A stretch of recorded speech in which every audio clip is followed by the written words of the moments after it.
Las ciudades de la antigüedad aún contienen muchas sorpresas y tesoros que han permanecido ocultos durante siglos. Ahora, gracias a lo último en tecnología de escaneo, revelaremos los secretos de tres de las urbes más fascinantes del planeta. El Cairo, la puerta al antiguo Egipto. Estambul, el punto de encuentro entre Europa y Asia. Y Atenas, la cuna de la democracia de la que hablaremos en este programa. En la actualidad, el área metropolitana de Atenas tiene una población de casi 4 millones de personas. La ciudad vivió un nuevo momento de esplendor en el siglo pasado y, como resultado, sus sitios arqueológicos y monumentos clásicos comparten ahora espacio con edificios modernos y un diseño urbanístico renovado. Una mezcla embriagadora entre pasado y presente. Los templos de la antigua Atenas dominan el perfil de la ciudad, pero también vamos a explorar los secretos que se ocultan bajo sus modernas calles. Esto será la nueva Atenas, pero no he estado nunca en un lugar así. Trabajaré con nuestro equipo de escaneo 3D. Vamos a escanear la orilla y lo haremos desde el aire. Para revelar los secretos del pasado ateniense y descubrir más sobre su brillante época dorada, en la que los ciudadanos de Atenas crearon un concepto que hoy en día, más de 2500 años después, aún atesoramos: la democracia. Visitaremos sus antiguas minas de plata. ¡Qué barbaridad! Y usaremos la realidad virtual para contemplar esta asombrosa ciudad de una manera diferente. Ahora sé lo que han estado mirando los últimos 2500 años. Atenas es una ciudad construida sobre capas y capas de historia y mitología. Los antiguos la conocían como la ciudad de los dioses. Bienvenidos a la Atenas invisible.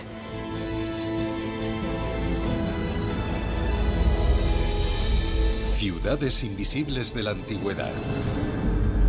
Atenas.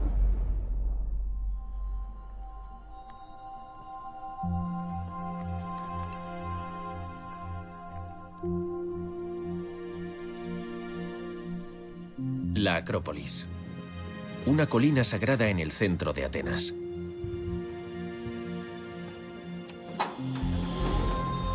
Hace 5000 años, sus paredes verticales ofrecieron cobijo a los asentamientos de la Edad del Bronce y en los siglos siguientes, la ciudad prosperó a su alrededor.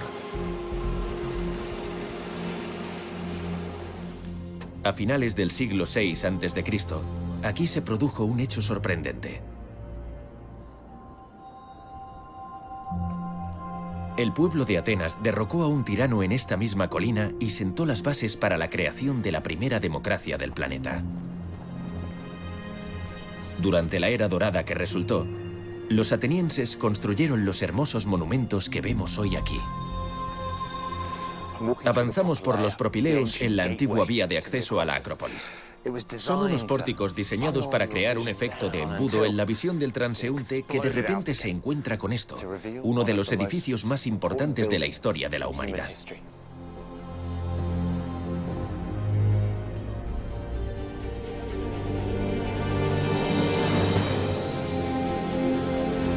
El Partenón se construyó en honor a la diosa Atenea y a simple vista, este bonito templo es un modelo de orden y simetría.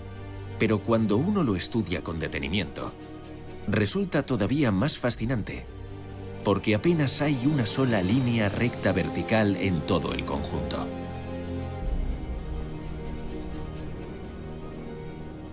Sus 46 columnas están abombadas en su zona central, y luego, casi de manera imperceptible, se van estrechando a medida que ganan altura.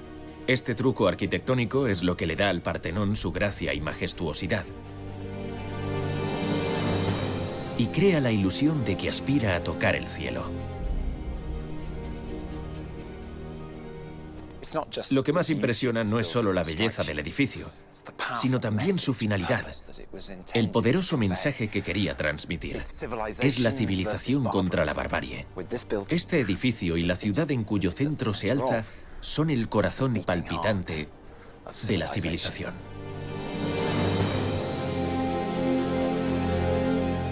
Situado a la sombra del Partenón hay otro templo más pequeño. Con frecuencia pasa desapercibido, pero tiene una gran importancia. Vamos a averiguar por qué este es uno de los edificios más significativos de la antigua Atenas.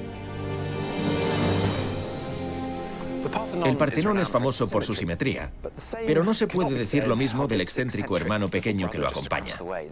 Este es el Erecteón, y en la antigüedad se le conocía simplemente como el edificio donde se encontraba la estatua de Atenea, aunque también era el edificio más asimétrico de la Grecia clásica.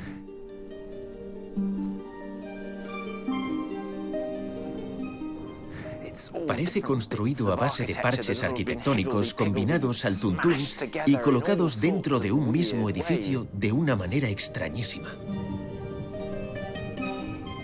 Y mi pregunta es, ¿por qué diseñar un edificio con este aspecto?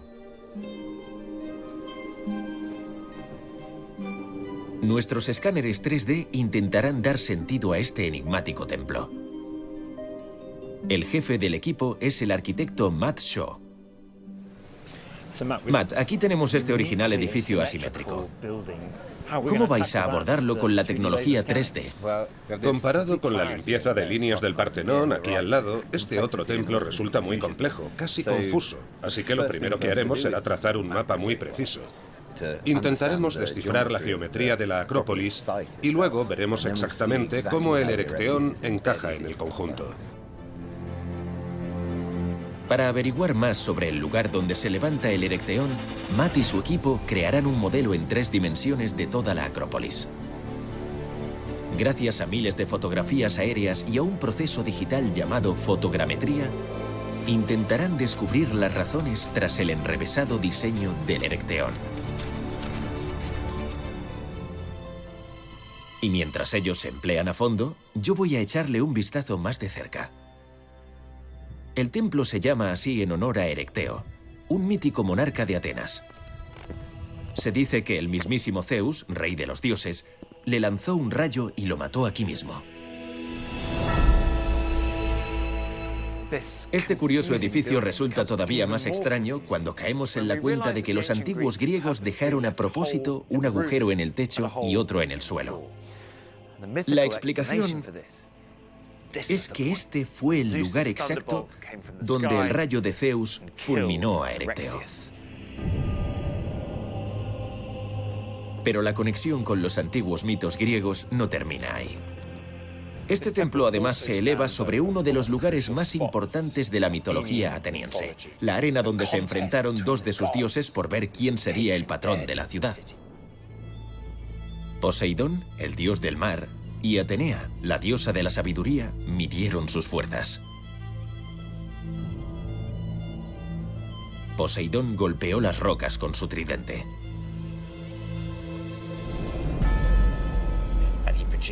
E hizo que manara agua de mar.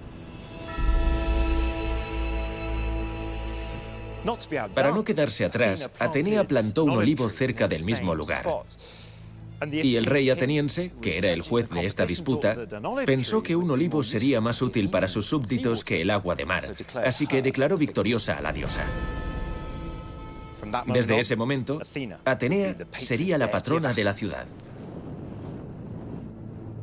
En la actualidad, un olivo plantado en 1917 marca el lugar donde creció en su día el olivo de Atenea. En la fachada sur del edificio, sobresale un pórtico soportado por 6 columnas con forma de doncellas conocidas como las cariátides. Esta estructura también se levantó sobre suelo sagrado. Estamos acostumbrados a pensar que las doncellas actúan como columnas, pero en realidad son las guardianas de algo muy importante que se encuentra bajo sus pies. En esa esquina. Allí abajo, a gran profundidad, hay una tumba, la mítica tumba del rey fundador de Atenas, Cécrope. Por eso, estas doncellas no solo sostienen el tejado sobre sus cabezas, además están obligadas a hacer ofrendas al legendario héroe por toda la eternidad. Estos edificios de la Acrópolis se han convertido en símbolos de la ciudad que dio al mundo la democracia, pero para los atenienses eran solo templos. Lugares sagrados dedicados al culto.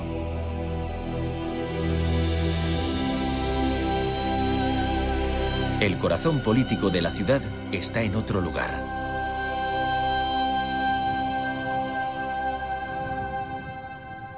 Justo debajo de la Acrópolis hay una colina llamada Pnyx, y es mi lugar favorito de Atenas. Los atenienses se reunían en su ladera para escuchar discursos y votar. Y si hay un espacio concreto que pueda presumir de ser el primer punto de reunión democrático del mundo, lo tienen ustedes delante. Pero su democracia no era como la nuestra. Solo los hombres eran ciudadanos.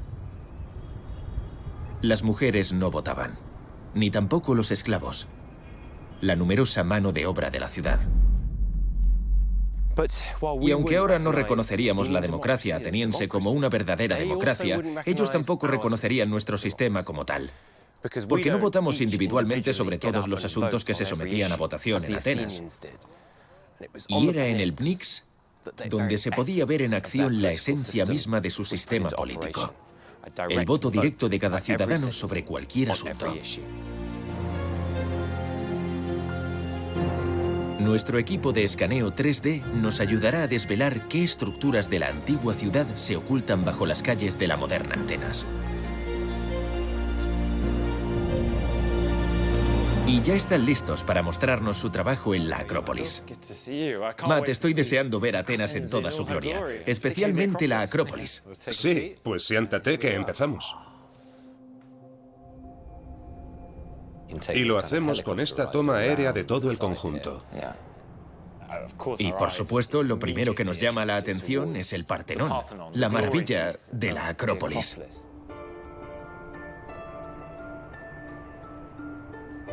Y ahí está su excéntrico hermano pequeño, el Erecteón, ese templo de diseño extraño que se eleva justo a su lado. Vamos a desmontar un poco el modelo. Quitamos el Erecteón y dejamos solo sus cimientos y las marcas del suelo.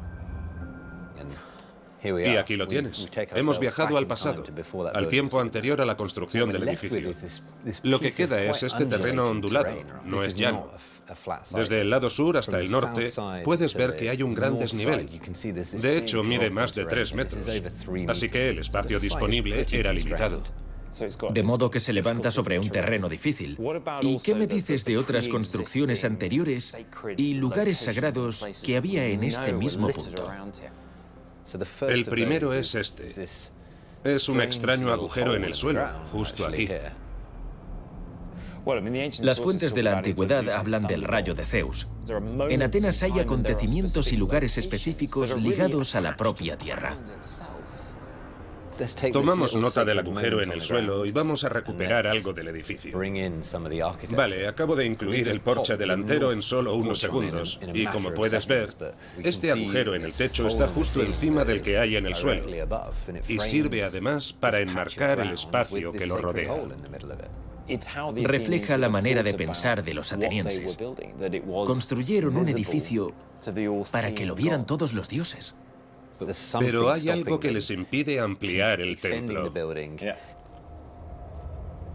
Sí, el olivo. El olivo, sí. ¿Y qué se podía hacer? Mover el árbol era impensable, porque se supone que lo plantó Atenea, así que habría que rodearlo, ¿no?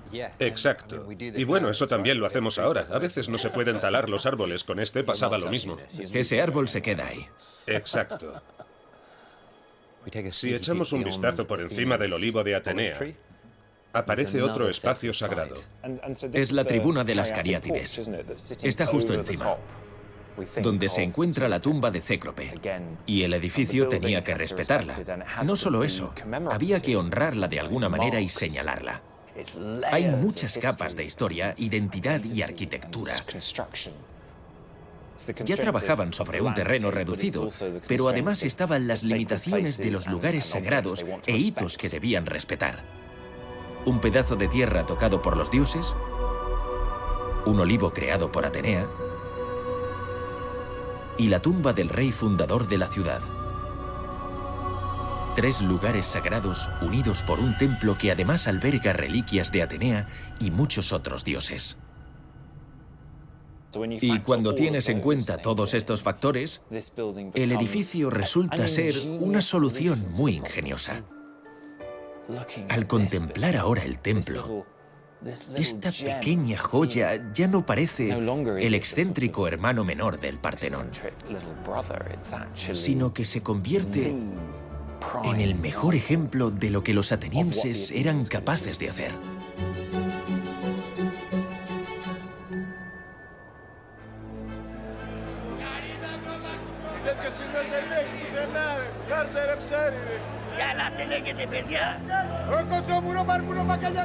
En la actualidad, Atenas es una ciudad colorida y vital con una fuerte conexión con el mar.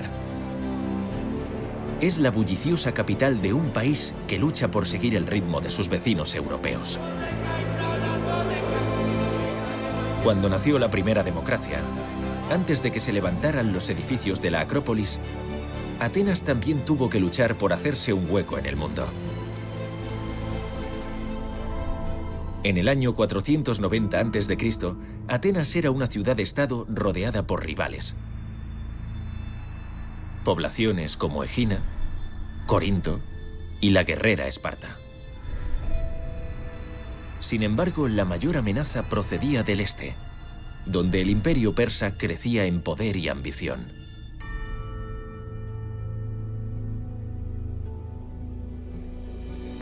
Pero Atenas tenía una gran baza a su favor.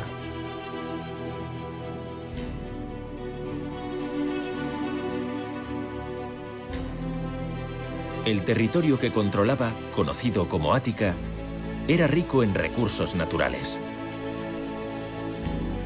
Y bajo estas colinas, en la región del Laurión, había grandes vetas de plata. Este fue en otros tiempos un paisaje industrial lleno de esclavos. Y la mejor manera de descubrir cómo era este lugar es adentrarse en una de las minas. ¿Vamos? Sí. Cuidado con la cabeza. Vale. Mi guía es el arqueólogo Andreas Kapetanios. Conoce estas minas mejor que nadie. Cuando comenzaron a excavar las galerías, ¿Estas galerías son de esa época? algunas de las galerías son como los tentáculos de un pulpo y se extienden por el subsuelo porque los atenienses descubrían sobre la marcha dónde estaba el mineral de plata. Y ahí es a donde vamos. Sí, Vale, yo te sigo porque no quiero perderme por aquí abajo. aquí hay que arrastrarse. Apenas hay espacio. Michael, ¿vienes? Sí, ya voy. Ya voy. ¿Estos son los túneles que se excavaron en la antigüedad en busca de plata? Buscaban el mineral de plata del que luego extraían el metal. Si te acercas aquí, verás las marcas de sus herramientas por todas partes. Este espacio, este túnel no tiene más de medio metro de altura. No me imagino cómo se podían mover aquí y encima trabajar y abrirse camino en la roca con sus herramientas. Esto es muy estrecho. Ahora parece que estamos descendiendo. Sí. Estamos bajando y al final veremos un agujero. Voy a pasar la cabeza primero. Espero no quedarme atorado.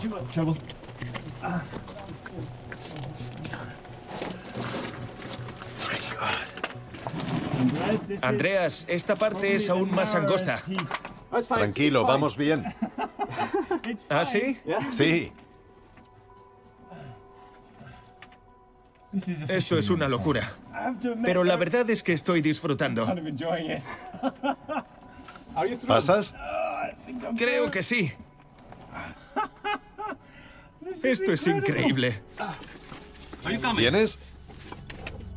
No debemos olvidar que las personas que excavaron estos túneles hace 2500 años estaban obligados a hacerlo para mayor gloria de la ciudad de Atenas.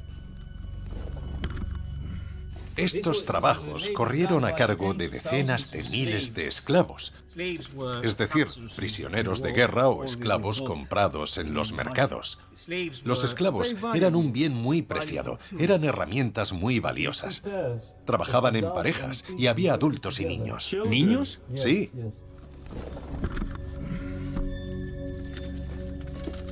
Pues siento lástima por las personas que tuvieron que trabajar aquí abajo en aquellos tiempos. Esta es la otra realidad, las entrañas de la verdadera Atenas. Escanear esta red de estrechos túneles y angostas galerías va a ser el mayor reto al que jamás se haya enfrentado nuestro equipo. Creo que tenemos para un rato aquí. Sí. Unas 6 horas más o menos. ¿De verdad? ¿Cómo vais a pasar con todo el equipo de escaneo por esas galerías? Bueno, nos organizaremos. Uno tendrá que avanzar por los túneles y otro tendrá que pasar el equipo. Después avanzaremos al siguiente tramo y volveremos a pasar el equipo.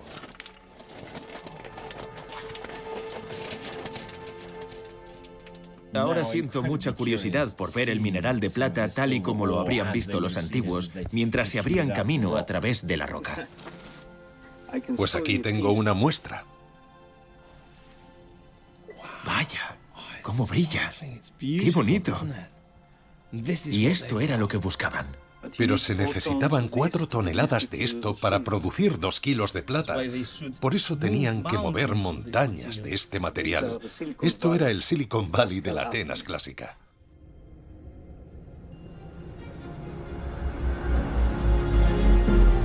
Nuestros escáneres revelan un laberinto de túneles y cámaras de más de 100 metros de longitud, excavados en la roca a mano por los esclavos que seguían una delgada veta de mineral de plata hacia el interior de la montaña.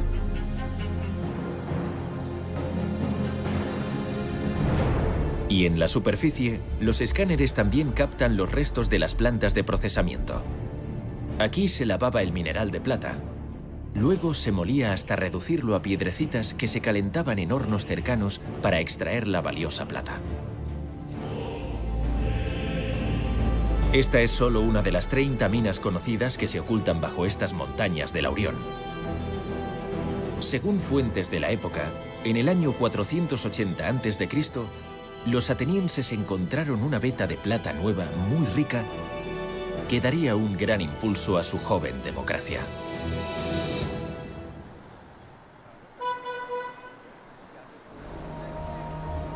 Cómo gastar aquella fortuna desató agrios debates entre sus ciudadanos.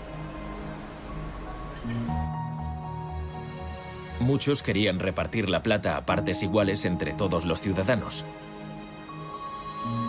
Pero uno de los líderes políticos, un general heroico llamado Temístocles, propuso invertir el dinero en una flota de barcos que defendiera la ciudad.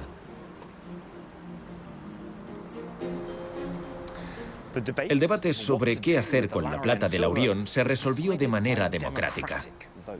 Y los ciudadanos finalmente decidieron que en lugar de guardarse la plata en los bolsillos, la invertirían en la construcción de una flota. A partir de entonces, el poderío naval se convirtió en una seña de identidad ateniense tan importante como su democracia. Su potencia naval adoptó la forma de barcos conocidos como trirremes, porque estaban propulsados por 3 bancos de remeros. Con 40 metros de eslora, eran unas embarcaciones ligeras y rápidas, cuyo espolón de bronce las convertía en formidables armas de guerra. En el año 480 a.C., gracias a esta inteligente inversión, la marina ateniense contaba con 200 buques de guerra. Justo entonces, Atenas se preparaba para enfrentarse a la amenaza mortal del imperio más poderoso del mundo antiguo.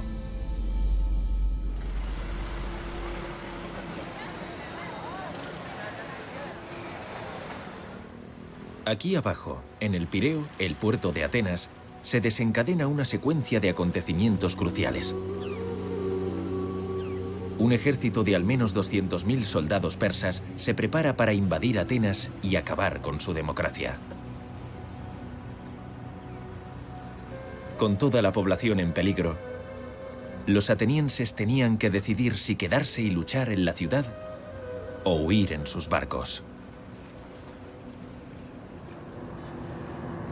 Temístocles sabía que los atenienses jamás podrían vencer a las tropas persas en tierra, así que los convenció para que tomaran una decisión extraordinaria: abandonar la ciudad, abandonar la tierra de Ática y apostarlo todo por su poderío naval. En aquel momento, Esa medida que se aprobó en votación cambió el rumbo de la historia.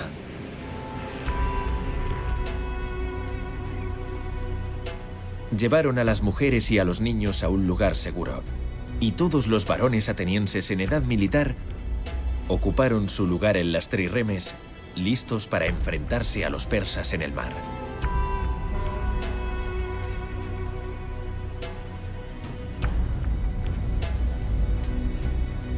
Los atenienses replegaron su flota a una zona cercana a la ciudad, a una bahía protegida, y allí planearon su siguiente maniobra.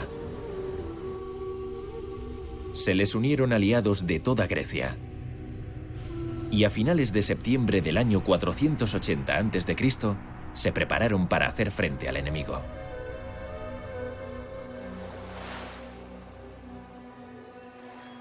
En la batalla que siguió, la batalla de Salamina, la primera democracia del mundo se enfrentó a su mayor amenaza. Supuso un punto de inflexión de la civilización occidental. Y hasta hace poco se creía que de aquella contienda no quedaba nada.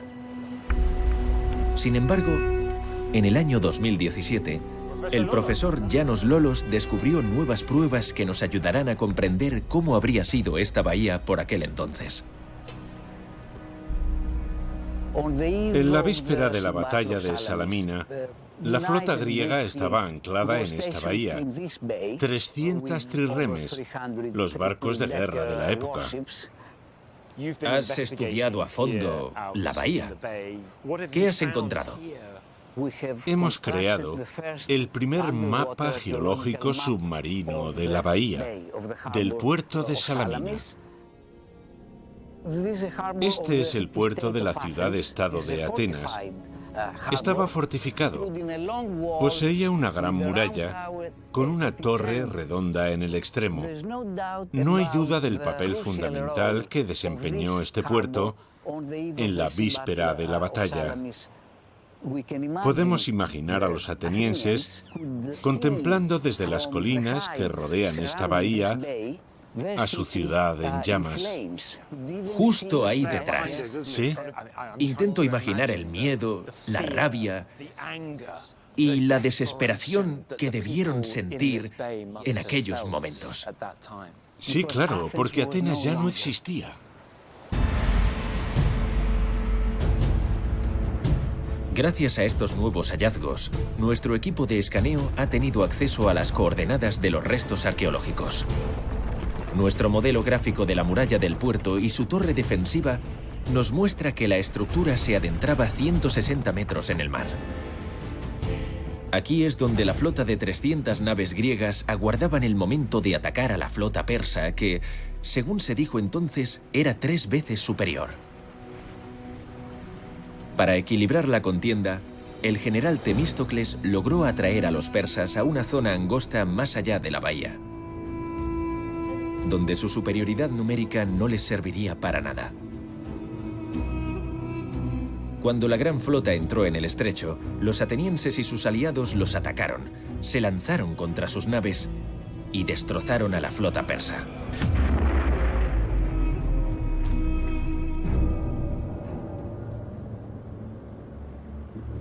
Fue una sorprendente victoria para la primera democracia del mundo.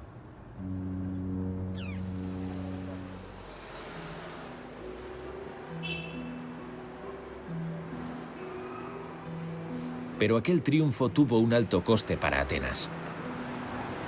El pueblo regresó a una ciudad en ruinas. Incluso los edificios sagrados de la Acrópolis fueron totalmente arrasados. En las décadas que siguieron a su victoria sobre los persas, los ciudadanos atenienses hicieron algo extraordinario. En lugar de reconstruir la ciudad, decidieron dejarla en ruinas como recuerdo, dijeron, de la crueldad de los bárbaros. Y aunque no tuvieron problemas en dejar su ciudad en ruinas, los atenienses se dieron mucha prisa en construir algo nuevo para protegerse de futuros ataques. Y eso es lo que estoy buscando a día de hoy en las calles de la moderna Atenas.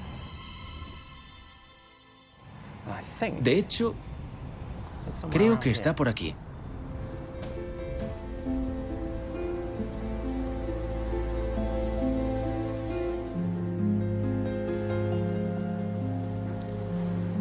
Me han dicho que gire a la izquierda en los baños y luego tengo que buscar unas escaleras que bajen.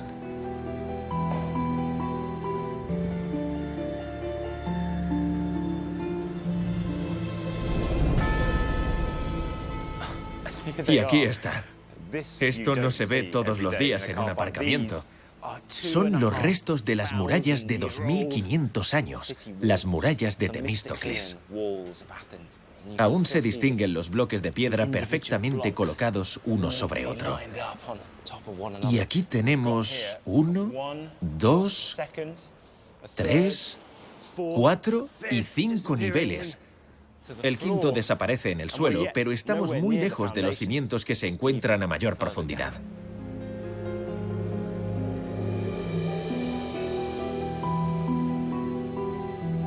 La historia cuenta que todos los ciudadanos recibieron órdenes de dejar lo que estaban haciendo y participaran en la construcción de las murallas.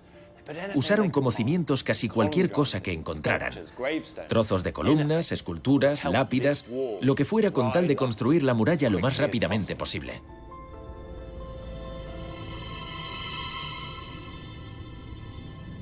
Nuestros escáneres y gráficos muestran que estas murallas ocultas en un aparcamiento moderno formaron parte de una serie de estructuras que transformarían Atenas.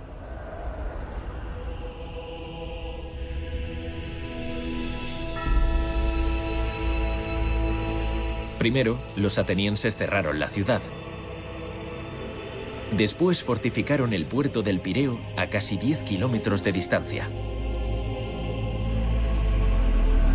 Y luego conectaron ambas construcciones con un corredor fortificado que iba desde el puerto al centro de Atenas. Un sistema de murallas llamado muros largos, separados entre sí casi 150 metros y con una altura estimada de 3,5 metros.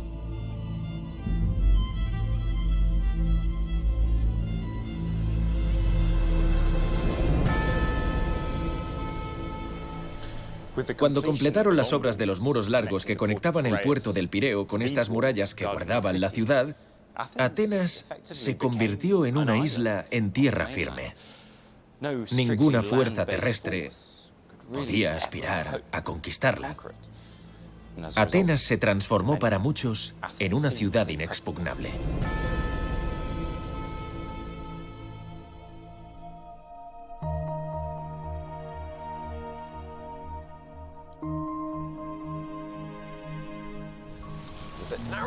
Y encima hay charcos. Vamos a ver si lo conseguimos.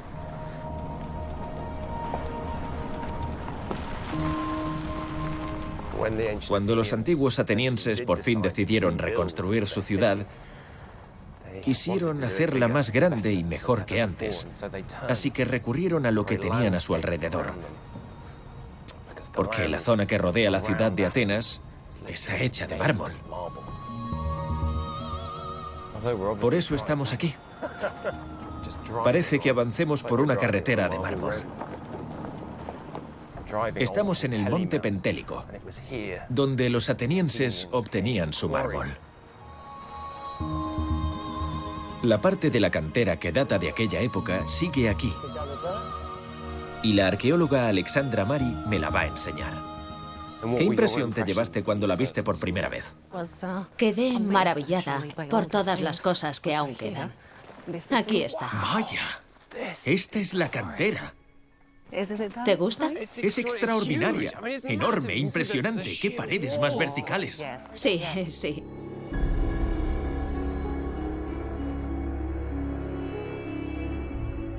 ¿Se puede saber cuánto mármol extrajeron de aquí?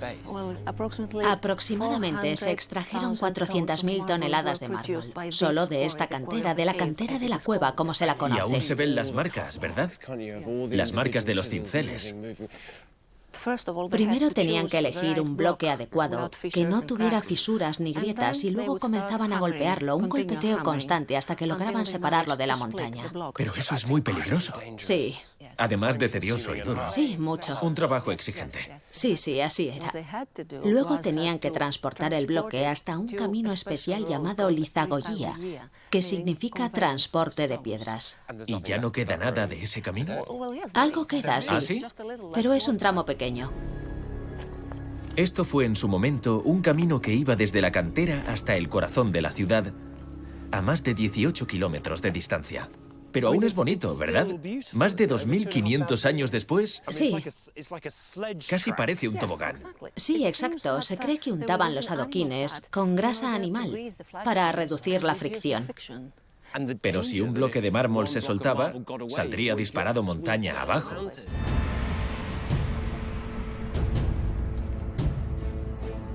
Y un poco más adelante, encontramos uno de esos bloques que se deslizaron desde la cantera. Echa un vistazo a esto. ¿Qué te parece? Oye, espera, ¿es esto? Es parte de una columna. Sí, eso parece. Ajá. Puede que alguien se despistara un momento admirando las vistas quizá y soltara la cuerda. Puede ser. Y esto acabó aquí abajo. Pesa 10 toneladas. ¿Te imaginas tener que subir la cuesta hasta donde están los canteros que tallaron el mármol y decirles, lo siento, pero hay que empezar de cero? Algo así pasaría, sí. Un recuerdo increíble de cómo se hacían las cosas. Sí, exacto.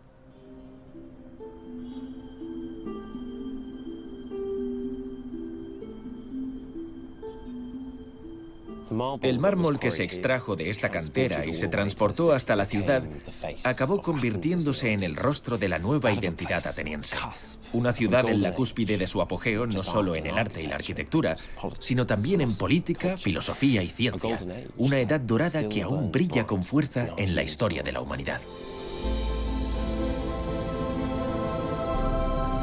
Nuestro modelo en 3 dimensiones nos muestra cómo el reluciente mármol del Monte Pentélico se usó en la construcción de los nuevos monumentos sobre las ruinas de la Acrópolis. El más prestigioso de todos, el Partenón, cuyas obras comenzaron en el año 447 a.C., los Propileos, el templo de Atenea Nike y, por supuesto, el Erecteón. Todos terminados en solo 40 años. 4 décadas llenas de creatividad y confianza en lo que les depararía la segunda mitad del siglo V.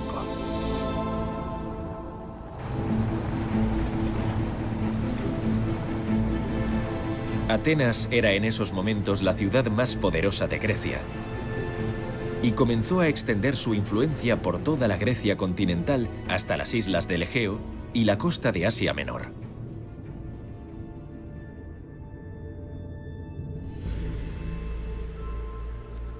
Sin embargo, hubo quien cuestionó su supremacía. Desde aquí, en la colina sobre el cabo Sunio, se puede ver el Peloponeso, el hogar de su más terrible rival, la ciudad de Esparta. En la segunda mitad del siglo V a.C., ambas ciudades se enfrentaron en este territorio y fuera de él durante casi 30 años. Atenas confiaba principalmente en su famosa flota para defender su causa, mientras sus ciudadanos se refugiaban tras las murallas de la ciudad. Pero en el año 405 a.C., los espartanos por fin vencen a los atenienses en una batalla naval desastrosa. Y después sitian la debilitada ciudad. Atenas no tuvo más remedio que rendirse al año siguiente. La era dorada de la primera democracia del mundo estaba tocando a su fin. Sus ideales y logros, sin embargo, jamás se olvidarían. Y eso se debió en parte a los propios atenienses, que ensalzaron aquellos años gloriosos durante los siguientes siglos, pero también a los romanos, que se hicieron con el control de la ciudad en el siglo I a.C.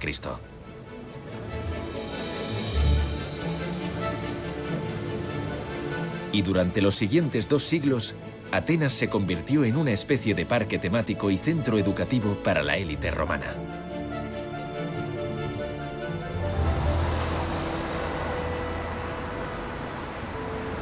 En el siglo II después de Cristo, el emperador Adriano fue uno de los más apasionados admiradores de todo lo griego. Adriano no solo restauró zonas de la ciudad, sino que las reclamó para sí. Este es el Arco de Adriano.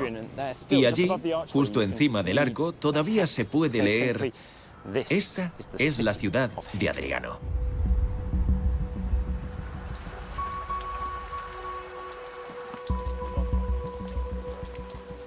Adriano estaba empeñado en mejorar Atenas, y para ello la dotó de nuevas infraestructuras: una biblioteca, un gimnasio y algo todavía más importante para el día a día de sus habitantes. Y eso es justo lo que me ha traído hasta la moderna Villa Olímpica. Vamos a visitar un hito de la ingeniería romana. Pero para ello hay que bajar a las profundidades otra vez. Tim, ¿qué tal vas? Bien, solo quedan los últimos retoques. Ya se nota el aire caliente que sale de ahí abajo. No se ve el fondo. Ni idea de la profundidad que tiene esto. Hay unos 16 metros.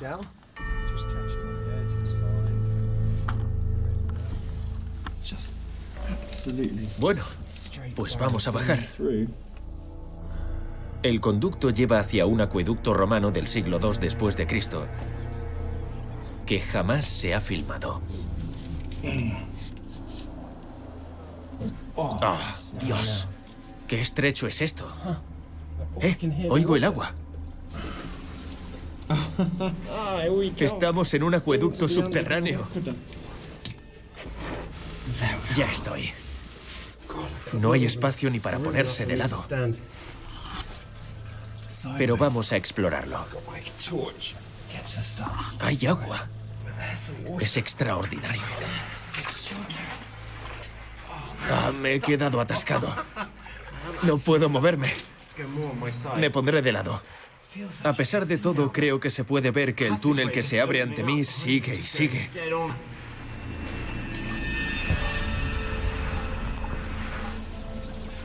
El agua está fría, al menos, y limpia, como si viniera de las montañas.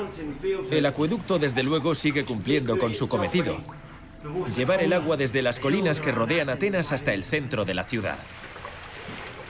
¿Cómo tenían que ser las condiciones de las personas que excavaron este túnel en la roca? ¡Madre mía! ¡Qué horror! No sé si esto, que aparece cada 2 por 3, es una especie de pequeño estante que les servía para ver lo que estaban haciendo, porque llevaban consigo unas lámparas de aceite, como yo ahora la linterna, que les proporcionaba un poco de luz para trabajar y abrirse camino a través de la roca.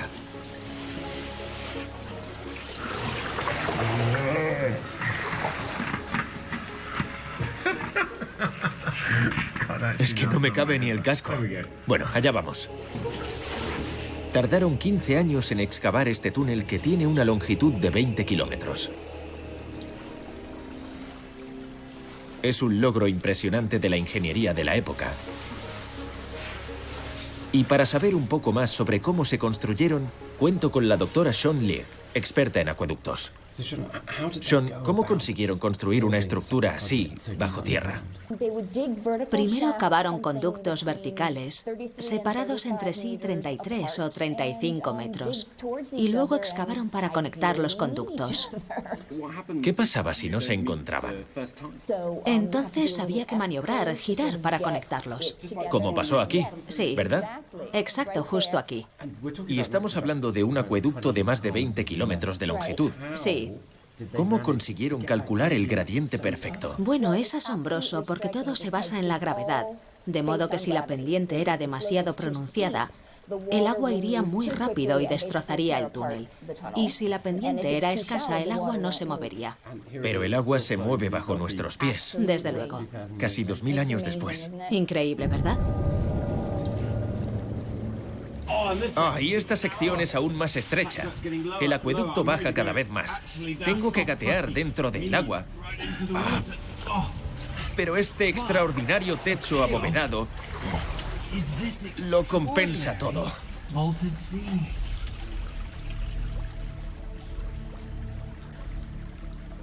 Hay unas marcas curiosas. A saber de cuándo son.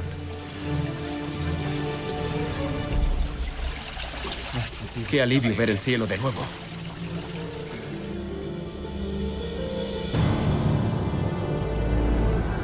Los escáneres nos muestran el acueducto con todo detalle. Podemos ver varias de esas asombrosas curvas donde los obreros casi no se encuentran.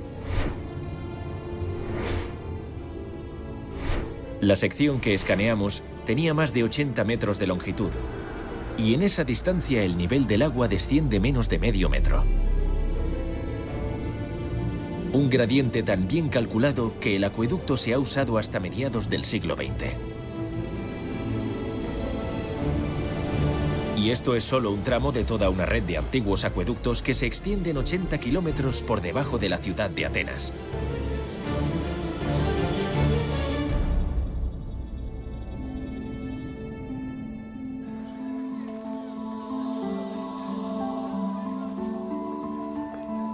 Hemos visto bastante de la Atenas clásica que se oculta bajo la ciudad moderna.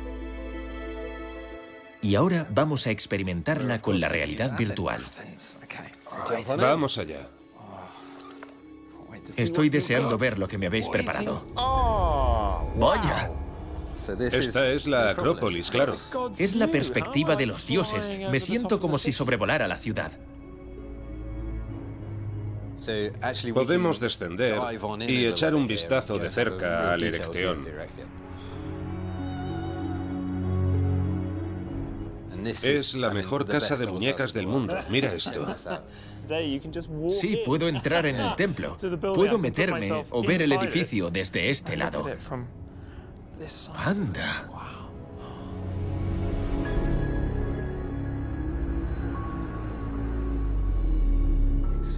Ahora recuperamos una escala con la que estarás más familiarizado, el mundo a escala real. Como la vida misma. Salvo que no podrías estar aquí. No. En la vida real, claro. Tenemos el agujero del techo justo encima y estamos en el agujero del suelo. Y ahora nos elevamos. Sí. Ahora podemos dar una vuelta por el Erecteón.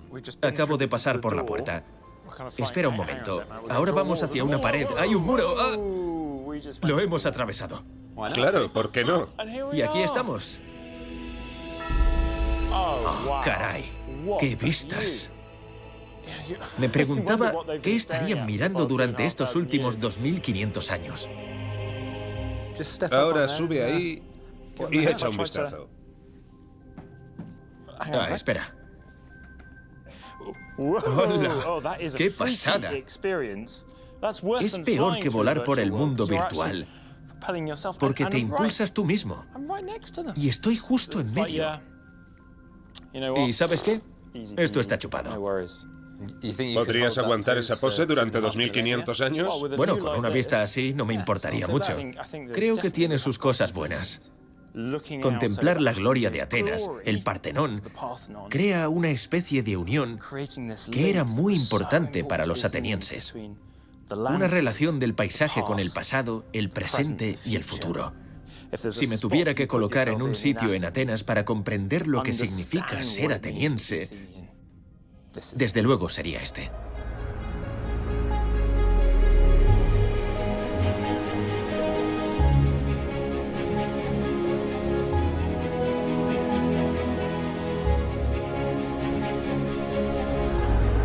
Los atenienses extrajeron plata de sus minas y votaron para invertirla en una flota. Construyeron diques secos para conservar sus buques de guerra. Rodearon la ciudad y su puerto con unas murallas extraordinarias y le dieron a su ciudad una identidad única utilizando el mármol de sus propias canteras. Esta osada democracia dejó un legado que jamás cayó en el olvido. Cuando uno visita Atenas es muy fácil sentirse sobrepasado por la belleza de los edificios de la Acrópolis, el Partenón, el Erecteón, pero una cosa que me ha quedado muy clara es que los espacios ocultos e invisibles de la ciudad son igualmente importantes. Las minas y los acueductos, las canteras y los astilleros son los lugares en los que se forjó Atenas, donde se concretaron sus ideas y sueños. Unos sueños y unas ideas que nos siguen inspirando hoy en día.